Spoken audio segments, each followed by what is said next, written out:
Daily answer writing है, 7 questions लिखने हैं 1 घंटे में, हफ्ते में 5 दिन, मल्टीप्लाई बाय 8 वीक। कि हमने कुछ पीवाईक्यू को एनालाइज किया कि इस पे क्वेश्चंस ऑलरेडी आए हुए हैं और इस पे नए क्वेश्चंस आ सकते हैं। मतलब मोटा मोटी 7-8 क्लासेस हैं जो देख के आप समझ पाओ कि इन सब चीजों को यूज कैसे करना है। ये सारी नई नई चीजें हैं भाई जो आपको ऐड करनी पड़ेंगी इफ यू आर टारगेटिंग 450। ये सारी चीजें अब हम रैंक इंप्रूवमेंट प्रोग्राम में आपको अवेलेबल करा रहे हैं। हाय बच्चे, नमस्कार, कैसे हैं आप? तो ये जो मॉड्यूल है ये सिर्फ उन्हीं बच्चों के लिए है जिन्होंने यूपीएससी की परीक्षा पहले पास की है।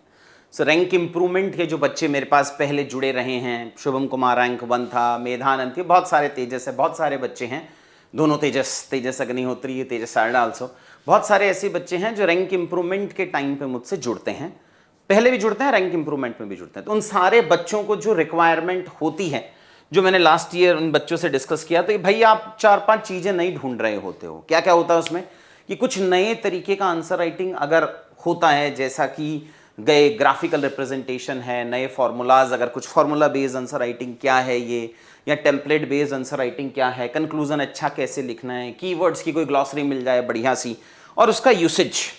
मतलब मोटा मोटी 7-8 क्लासेस हैं जो देख के आप समझ पाओ कि इन सब चीज़ों को यूज़ कैसे करना है।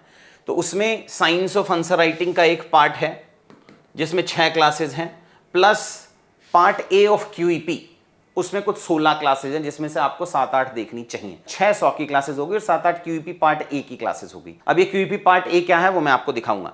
डेली आंसर राइटिंग है, 7 क्वेश्चंस लिखने हैं 1 घंटे में, हफ्ते में 5 दिन, मल्टीप्लाई बाय 8 वीक। फिर एफएलटीज के टेस्ट हैं जो वीक के एंड में हैं, वीकली हैं, और लास्ट में सिमुलेशन है इंक्लूडिंग एसे।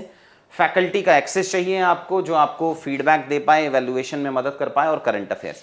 ये सारी चीजें अब हम रैंक इंप्रूवमेंट प्रोग्राम में आपको अवेलेबल करा रहे हैं। तो आप यहां जाके, वीडियो के डिस्क्रिप्शन में मैंने लिंक दिया है, वहां जाके थोड़ा डिटेल देख सकते हैं। सबसे अफोर्डेबल कॉस्ट बनाया है मैंने आप लोगों के लिए, 5000 के आसपास का है भैया। बट ये सिर्फ उन्हीं बच्चों के लिए है जिन्होंने पहले यूपीएससी पास किया हुआ है। ये पार्ट ए है जो मैं आपको कह रहा हूं कि हमने कुछ पीवाईक्यू को एनालाइज किया कि इस पे क्वेश्चंस ऑलरेडी आए हुए हैं और इस पे नए क्वेश्चंस आ सकते हैं। प्लस ये कुछ ग्राफिकल रिप्रेजेंटेशन है फैक्ट्स का जो अब आपको डालना ही पड़ेगा अगर आप 450 प्लस। अगर आप लास्ट ईयर के मेधा एक्नी टॉपर्स के आंसर देखेंगे जिनके 460 प्लस आए हैं, ये सब बेसिक कंपोनेंट है अब जो आपको ऐड करना पड़ेगा। प्लस कुछ क्लास में डिस्कस करेंगे कि सेम फैक्ट्स को ग्राफ में कैसे कन्वर्ट कर सकते हैं।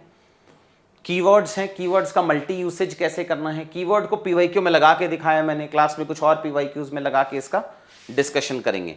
ऑनलाइन ऑफलाइन दोनों कंपोनेंट्स आप ज्वाइन कर सकते हैं इसमें। सो कुछ जो अलग से कीवर्ड है उसकी वोकैबुलरी की लिस्टिंग मैं आपको दे दूंगा। ये कुछ ऐसे कंपोनेंट हम देते हैं मेंस बूस्टर सीरीज जो आपके बेस नोट्स बनेंगे, उसमें से चैप्टर वाइज कुछ पॉजिटिव वर्ड्स, कुछ नेगेटिव वर्ड्स हमने निकाला, और ग्राफिकल रिप्रेजेंटेशन, कुछ फॉर्मूलाज, ग्राफ्स के फॉर्मूला के अंदर ग्राफ का कंपोनेंट, ये सारी नई नई चीजें हैं भाई जो आपको ऐड करनी पड़ेंगी if you are targeting 450, plus कुछ न्यू फॉर्मूलाज। और अगर आप आगे जाएंगे तो मोस्ट प्रोबेबल टॉपिक्स के फॉर्मूलाज बना सकते हैं हम। कुछ केस स्टडीज हैं जो याद करने के लिए आपको एग्जाम हॉल में अगर मैप के थ्रू याद करते हैं तो इजी रहता है।